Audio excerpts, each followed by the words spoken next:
Hello, my name is Dr. George Mochocki, and welcome to Harper College Management 160 online. That's Principles of Supervision.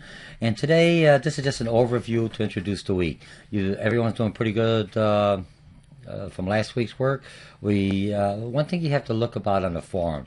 Some of you are giving me my number of posts that I'm requiring, which is the first post to me to answer my questions, and then 10 other posts. But just giving me one-liners, yes, no, yeah, I agree, that's not going to work.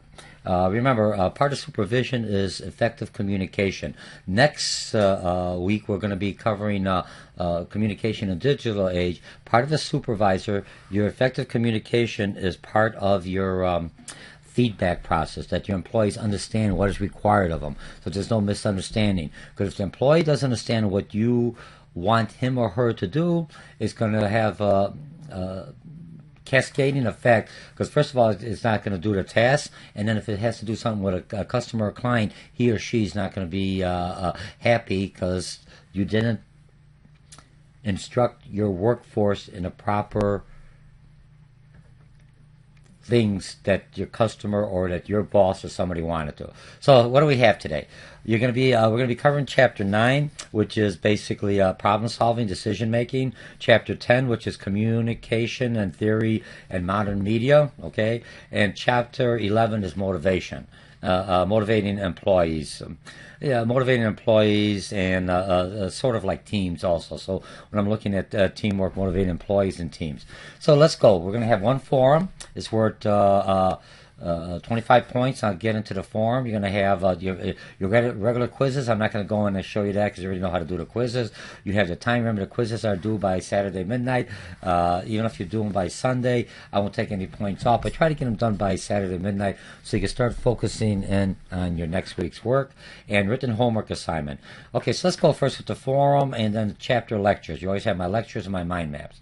So if I'm looking at week 4, we're going to go on to the forums.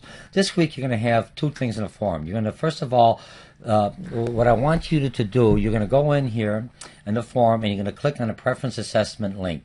Now I always give the link here just in case it works, but it's already all set up. So you're going to click on it, you're going to answer some questions, and then I'll just click on it to make sure it works. You see it opens up. So you have to do, I always put up the link first, team role, and begin, if I'm mistaken, just 15 easy questions. Try to answer them as if you would honestly. I mean, it's not like I'm testing you on this. This is basically a self-evaluation. And even though most of my forms are reflection, because as a supervisor, you have to know your own strengths and weaknesses for you to be able to correct somebody else's strengths or weaknesses. When we're looking at decision making or planning that we did last in our last session last week in week 3, basically a lot of you were surprised that you were good planners, and some of you were weak in the planning area. But the issue you have to look at, if you are a poor planner, and I can't plan for myself, how and why would I promote you to a first-line supervisor or even a manager where you have to plan not only for yourself, but for 8 or 10, 15 team members or direct reports that work with you? So start working on your skill sets, okay? And I'm just going to tie in some of the comments people had. They're using the smartphones or using a calendar. It's irrelevant. You can use a calendar. Somebody says my daughter's showing me how to put it on my smartphone, but the numbers are too little. It's too hard for me to type them in. Generation Y, Generation X students, they're already used with the smartphone. Man, they go with their 2 fingers faster than I could type with 10 fingers. But what you'd have to do is, for me, so I basically utilize Outlook or a calendar program. And with that calendar program, what I basically can do is I do everything. It's larger print, just like we're doing right here. But then I could just sync my smartphone to it, and it's not that hard of a process. And once it syncs, it just updates all the information into my calendar here. I am not one that has 5 different calendars. I have one location in Outlook, Microsoft Outlook has that feature in it that I could basically type it in here and it'll sync to any of the other programs. If you have an Apple or iPhone. There's another program you have to buy, like an in-between program that basically converts it to Outlook as let's see, Apple has its own calendar, and again, I had to do too. Just programs out there to do it. You could ask somebody that is doesn't have to be a technical individual. A lot of the Generation Y and Generation X students, they basically know that stuff inside and out. Okay, so you'll complete this, and we'll get out of here. I'll get out of here, and so you'll do that. You'll end up with your results again, and then you'll go into here, and here's what I'm going to ask you to do. I'm not going to click in there because you already know, and here's where you're going to post your team role preferences. Complete the team role. Okay, so I'm going to just make this a little bit bigger here so people could see. Okay, I might make it a bigger. There. Oh, geez, even I can see that now. Okay, just kidding. Okay, team role. Complete the team role assessment first. Post your preferred team role style, and do you agree or not agree? Just say, I agree, I know, it's exactly what I wanted. Why is it exactly like you want it? What I'm trying to do is not that you do an assessment, yeah, that's me, the score's me, that's me. You are looking for the attributes. You're looking at the skills that an individual possesses. So when I'm evaluating, or I'm evaluating, or I'm mentoring a direct report to one of my employees that has weak planning skills, I could pick it up real quickly. Sometimes individuals never had to plan in their whole life. So now they have planning. And planning is not just coming to work. Planning is basically, I get different customers. When I meet the customers, how do I make my arrangements with the customers? So all that has to do it. So anyway, so you're going to find out your role. Now the other thing on this one here is when I'm looking at your role preferences, and as a supervisor, you are going to be the lead. And sometimes, as we've talked about supervision, if somebody has more expertise, like I was managing engineering, and I'm not an engineer. I got a construction background, so I know how to read the prints. I have a good general idea about the engineering concept as a whole. But when it comes to the nitty-gritty, why are we using this formula, or why does it tolerance to that, my direct report is basically does that, so I don't want to turn it over. But the other thing of the skill sets, what you're going to do, what's your preferred? Are you a harmonizer? Are you one that basically is the one that helps individuals? You know what I'm talking about? Are you the one that takes the lead? Are you the one that basically are taking the notes? Are you an encourager? So there's about like 5 different types of roles we all play. You will come out after you answer those questions and come up with your role. So you post, this is the role that I am. Remember, and you're looking at the role that scored higher. We all play with all the roles at some different point in our life. Sometimes I'm a harmonizer, sometimes I'm an encourager, sometimes I'm a note taker, but there's some roles I do better than others. And those are the roles that basically, when I'm looking at it, is the roles that I want to focus in on, because those are the roles that's my strength. And then what do you think your role, now, do you think that other role styles are appropriate? When? I want an answer. Yes, I think they are. When? Depending on the situation, it doesn't tell me nothing. Remember, if I had an employee, when should I use this role? You have to explain, well, if something happens like this, if somebody's being all upset, well, how do I utilize the role? Okay, so when you finish your assessment, print it out, it gives you examples, and it gives you a little more information on your individual role and how you could strengthen the other roles. How do you mentor subordinate in adjusting one style over other as to prepare him or her to be your assistant? Look, I'm already promoting you up. Some of you have never managed before, but now you're a supervisor. For you to move up to the middle manager, you better groom someone to take your spot. It may not be the person you're grooming, but most likely it's somebody that already has the skill set. So you say, hey, if I could be replaceable, if you're going to be, I'm so control, I'm a micromanager, no one will know what I'm doing, you're always going to be a first-line supervisor, or your business will never grow. If I'm a small business entrepreneur taking this course, you're just going to be real tight, because I won't trust anyone. You have to trust, but how do you trust people? How do you develop them? That's what you're doing even at this level, so you can move up to higher and better things. Which styles do you feel are important as a supervisor, and why? You have to select. Open-ended questions. There's no right or wrong. Remember, currently, which style do you or your supervisor use when in a team setting as a lead or a team member? Okay, so you post those questions to me. I'm looking for 10 or more quality replies. I'm looking at least a paragraph or more, not one sentence. Once in a while you can say, yep, I agree, but that's not going to count as one of your posts, and not all at the end. Some of you are getting a little bit sloppy. You're all doing it all at at the end. Remember, your first post is to me by Tuesday midnight. If not, you're off by 7.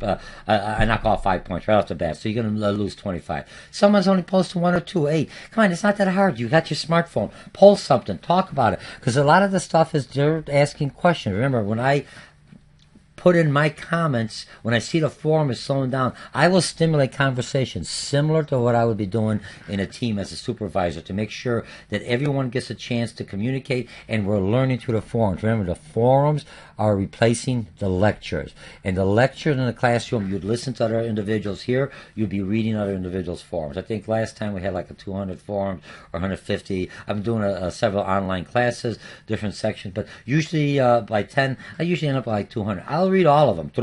I may not respond to all of them, but that's the same with you. Read them, and if you have something that comes into you, put it in. It's no different than you do on your Twitter and your email. You're always checking. Just make this as one of your habits into that. Okay, so that takes care of that.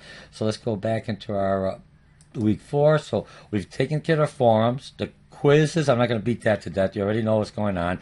Now, your written homework assignment. Now, I'm going to try to add something else in. I know we're doing one thing. You see my videos.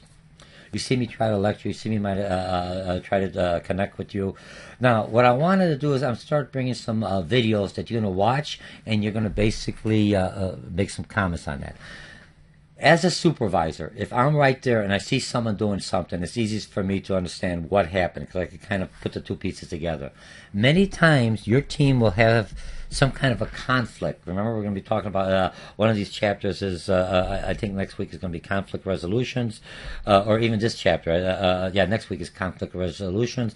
So if they have a conflict, how do I know how to resolve the issue? I wasn't there. And part of that whole thing is resolving the issue is, again, I'm looking like a video. I watch it, and then I watch somebody doing some action as part of supervisory, and how do I incorporate what I've learned? So what you'll have to do first, you have to come in here. I always created the link, even though you can go through the link through my documents from the publisher, but for some reason it's not working. You always click on here. If you ever have this, it means you've got it's a web link. So you click on here, and here it is, and voila.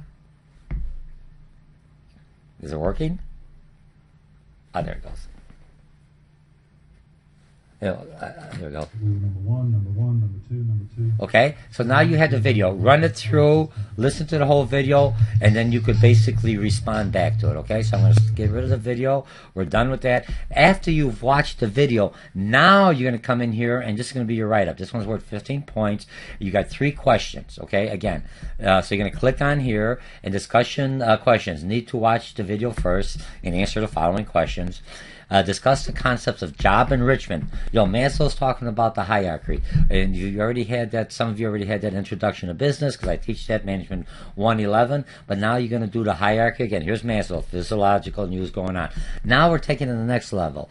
So he has certain needs you need to take care of before the next thing is a motivator. Now, if you look at Herzberger is basically looking at, for lack of better words, he's looking at how do I enrich the job. You got your hygiene factors and your motivators. But part of the whole thing is, well, how do I put enough motivators within the job content? And that means the responsibility I let the employees do, how much I let them do, how much variety, all that you've done out of reading that you had in previous courses other than this industrial introduction to supervision.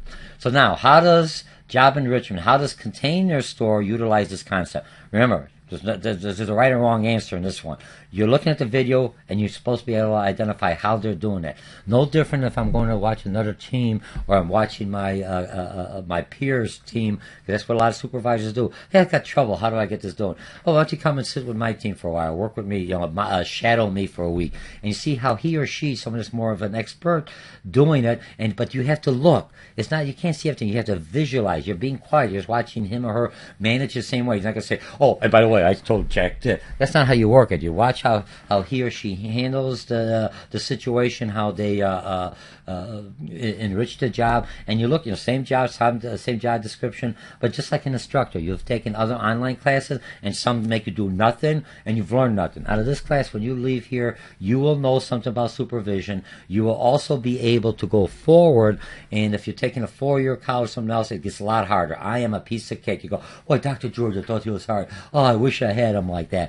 Because they expect more. Remember, supervisor, you're communicating, not only face-to-face, you're doing a virtual communication with your employees. You could be scattered all over, or you're not there, so you give them a quick little video or something else to tell them what the job is doing, okay? So you do that job enrichment. Now, do the employees at the container seem to be motivated intrinsically or extrinsically? And explain why. And again, and that's basically on the, what do you call it, the reward or expectancy theory when you go in there, the intrinsically or extrinsically models. Okay. Now, which of the processes for motivation seem to be applicable at container store? And basically, so those are the 3 questions you're going to respond to it. All right. So we're good at that 3 question. I'm at least looking for 300, 400 plus words. Come on. This one's worth 15 points, and it's only 300 is 1 page, a good page. I do not want you to rewrite the question again because it's going through safe assignment. It's going to say that you plagiarized. All I want is question 1, 2, and 3. Right? Number 1, number 2, number 3. And the reason I need that, so just in case you got a paragraph, don't let me assume, okay, now I'm going to the next question. If I think it's still question 1 and the next question is weak, you want to make sure that this is the question you're responding to. And some of the answers may be similar. It's not like it's a long story. It's specific to the point. Question 1, don't write it, because when you go down, when you submit it, I can pull down and know what the questions are, just in case you forgot. Okay? So you have the video, you do the setup, remember, so you watch the video first, and you click on here, and here's where you submit your points. And you go in here, and you have that again. Always, don't put it, you have 2 options. You write the submission, cut and paste it right in here. I would start getting used to using the Word document because your final paper is going to come in a Word document, and it won't be set up in here. It's usually a Word document so I could read it. Okay, so you take care of that. And I could submit it, or I could browse my computer, and if I browse my computer, it pops up. You can find out some assignment and tag it in there, and you should be pretty good at that. Okay, so you're doing all right. So you have the container, you have this, you have nothing else to do. Just so we have everything else. I think that's about it. So we're already ready on this. 15 points. So total points. I think what we have for this week, I want to say 90 points. Look, these are easy. Well, it's not easy points. You have to do some work. You do the quizzes. Read 1 chapter, do the quizzes, respond to form. I set it up so you could do the forms first, kind of answer the questions because the forms are the motivation, and then basically the next one is on communications. I'm looking at trying to figure out because I got let's see, motivating employees and communication and problem solving for this week. So you're doing pretty good. All right. So everything you have is right here. Remember, always get my chapter lectures. Sometimes I have them. I've been I've done some over the spring. I've been updated. You could either find them in right here, or if for some reason you have trouble, you go into Harper. iTunes. Remember, you could go into Harper iTunes. You click on the link, and when you click on the link in there. And what do you have? You click on here, and what you basically have to do when you click it, just in case, because sometimes I'll have them in advance, you click on the link in there, and then you log in the same way as you would. With you log into Blackboard, log it in. Since I have a few minutes, let me just go here. So go GMOCHOCK. That's just the way my login is, and it's the same current password you're having right now. Almost forgot it. Okay, I'm going to log in. And I don't ever want to remember. If you're doing something at the college, never have them remember the password, because somebody else could get into your into your system because you've opened them up because it remembers the password. Okay. And it's going to come in there. It's going to load up. It's going to take. It's looking for Harper. It's loaded up for a few minutes, and iTunes goes through the whole process. If you don't have iTunes loaded, load it down at home. It's a free app, and then it's always going to be at there. If you're at the college, and sometimes all the workstations don't have it, you just ask whoever's in charge of the lab and say, "Hey, I would like to use Harper iTunes. It's sponsored by Harper." You go down here, and you go all the way down here. Management. You click on management. I teach a variety of classes. Some I teach more than others. You go in here. And you find management 160 online. I got 17 tracks ready, and you just click on there. You click here, you get it for life. You could listen to me for the rest of your life, or click it on here and you're not downloading. It just opens up quicker, and you can see what's going on. So that is based in a nutshell. That is all I have for you. So you're doing pretty good. I'll get rid of this one here. And I'm back here, and I am out of here. Let's see. So we have this one. Let me go back up here. I've got this. Okay. So now, here's what I have. When I'm looking at this quick overview, going forward, what we will have. Let me see. What was I going to say? Oh, I'm also teaching an advertising class online. So if you like the way this class is going now, you could go in an advertising class online. I think it's advertising management. I had it up here. Not management, marketing. I think it's 215. It's either 215 or 217. It says advertising. It's the only one in the summer I'm teaching, so it's the same kind of format. You're used to it now. You could take me online. I would recommend that. You're already used to me taking an advertising class. You'll still have quizzes. You do some forums. You're already used to this, and you already know what to expect from me. And some of you say, hey, I'm not going to do this. It's too hard. That's up to you. You get it out of the way, and you could get another class, another 3 credit hours out of the way in the summer at your own leisure time, as many of you are doing now. So again, my name is Dr. George Mochocki, and welcome to Management 160, offered online by Harper College. And this is a quick overview for this week, and I'll see you in our next in this week's forum. And we only have, for lack of better words, I think we only have several more weeks left, and in a couple of weeks we're going to start working on a research paper, so I'll leave the forum open so everyone could help each other out. Remember, if there's any kind of information you received in the forums, once I close the forum, it's gone. So when you're doing a research paper and there's some information that you want to save for your research project, make sure you cut and copy it, or you respond to that individual, so when you click on the grade, you'll be able to see all the threads that you communicated. If you read them and didn't respond to any of those threads, that information not open to you. It's just like it's not available to you only during the forums. Okay? So I'll see you in a little while in the forums, and have a nice day. Bye.